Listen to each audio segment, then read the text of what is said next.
السلام علیکم ورحمۃ اللہ تعالی وبرکاتہ۔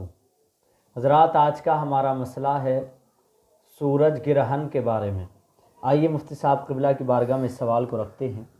حضرت، یہ جو ہوتا ہے سورج گرہن، اس وقت میں ایسا ہوتا ہے کہ بعض خواتین کے ذہن میں یہ رہتا ہے کہ سورج گرہن کا جتنا وقت ہے، آدھا گھنٹہ ہو یا 1 گھنٹہ ہو یا جتنا ہی وقت ہوتا ہے، تو اس وقت کے اندر جو ہے بعض خواتین کے ذہن میں رہتا ہے کہ عورتیں جو حاملہ عورت ہیں، جن کے شکم میں پیٹ میں بچہ ہے، تو وہ نہ کوئی کام کریں، اور خاص طریقے سے خواتین کہتی ہیں کہ اس وقت میں جو ہے حاملہ عورت چاقو سے کوئی چیز نہیں کاٹے یا چمچ وغیرہ اس سے کوئی کام نہیں کرے، کوئی چیز کھائے نہیں، کوئی چیز کاٹے نہیں۔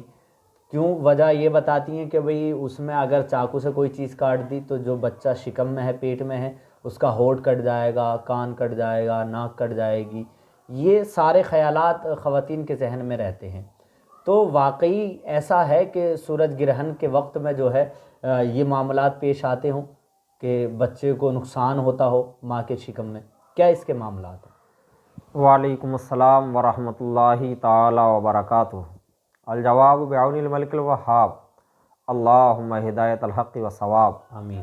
دیکھیے، یہ جو ابھی مولانا صاحب نے سوال کیا ہے، یہ صرف اور صرف حضرت کیا ہے، یہ غلط فہمی ہے، جی، یہ وہم ہے، یہ سمجھ رہے ہیں؟ یہ کیا ہے؟ صرف اور صرف وہم ہے، یہ غلط فہمی ہے ہماری خواتین کے ذہن میں۔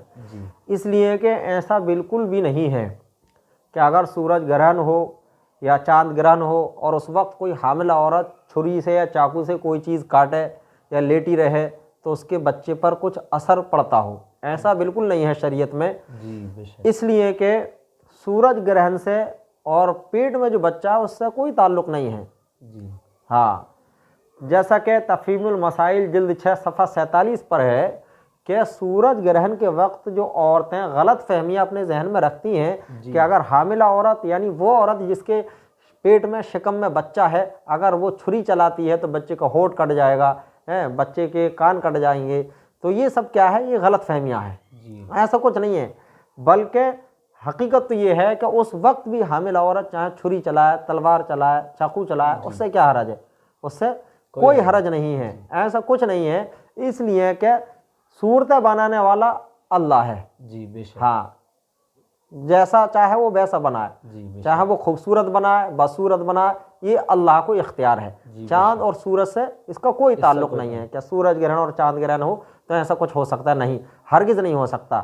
بلکہ حاملہ عورتیں ہوں یا غیر حاملہ ہوں، ان سب کو اس وقت اللہ رب العزت سے توبہ کرنی چاہیے، ذکر و اذکار کرنا چاہیے اور سورج گرہن کی نماز پڑھنا چاہیے۔ جی، جی، تو یہ عقیدہ جو ہے، اس عقیدے کو ہماری خواتین کو اپنے ذہن سے نکال دینا چاہیے۔ اس کی کوئی اصل نہیں ہے، کوئی حقیقت نہیں ہے، یہ صرف اور صرف ایک وہم ہے، غلط فہمی ہے۔ جی، جی، اسلام میں اس کا کوئی دخل نہیں ہے، شریعت سے کوئی تعلق نہیں ہے، اس کا حقیقت سے بھی کوئی تعلق نہیں ہے۔ حقیقت تو یہ ہے کہ حقیقت سے بھی اس کا کوئی تعلق نہیں ہے۔ بے شک۔ جی، جزاک اللہ خیرہ، ماشاءاللہ، بہت اچھے سے حضرت نے اس کی وضاحت فرمائی کہ بھئی یہ شریعت میں اس کی کوئی حقیقت نہیں ہے، کوئی معاملات نہیں ہے۔ جو خواتین اپنے ذہن میں یہ خیال رکھتی ہیں کہ سورج گرہن کے وقت میں جو ہے اگر ہم چاقو چلائیں یا چھری چلائیں تو ہمارے بچے پر اثر ہوگا، ایسا کچھ نہیں ہے۔ بلکہ اس وقت میں جتنا وقت سورج گرہن کا ہوتا ہے اس وقت میں ہمیں اللہ کی تسبیح بیان کرنی چاہیے، استغفار کرنی چاہیے، توبہ کرنی چاہیے اور سورج گرہن کی نماز پڑھنی چاہیے، جس سے اللہ تعالی ہم پر رحم فرمائے۔ ٹھیک ہے، تو یہ جو وہم اور غلط فہمی خواتین کے ذہن میں اس کو نکال کر پھینکیں، اور جو شریعت ہم کو حکم دیتی ہے، جو اسلام نے ہم کو طریقہ بتایا، اس پر عمل کرنے کی کوشش کریں۔ اللہ تعالی ہم کو شریعت مطہرہ کا پابند بنائے، حق بولنے، حق